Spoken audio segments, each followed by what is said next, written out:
আসসালামু আলাইকুম। কাছেরা মানবিক সংগঠনের পক্ষ থেকে কোরআন শরীফ এবং টুপি বিতরণ করা হচ্ছে। অর্থায়নে ফেসবুক শুভাকাঙ্ক্ষীরা দান করেছেন। আল্লাহ তাআলা সকল ফেসবুক শুভাকাঙ্ক্ষীদের দানকে কবুল করুন, আমিন। এবং মাদ্রাসার ছাত্রদের টুপি এবং কোরআন শরীফ বিতরণ করা হচ্ছে। আল্লাহ তাআলা সকল মাদ্রাসার ছাত্রদেরকে কোরআনের হাফেজ হিসেবে কবুল করুন এবং তাদের দ্বীনের পথে চলার তৌফিক দান করুন, আমিন।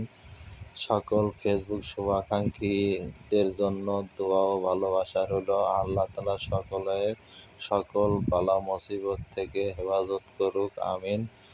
ধন্যবাদ সবাইকে। আমি মোহাম্মদ এম এ মুসা বলছি, কাছেরা মানবিক সংগঠন প্রতিষ্ঠাতা পরিচালক। ধন্যবাদ সবাইকে, ভালো থাকবেন। আল্লাহ হাফেজ। ধন্যবাদ সবাইকে।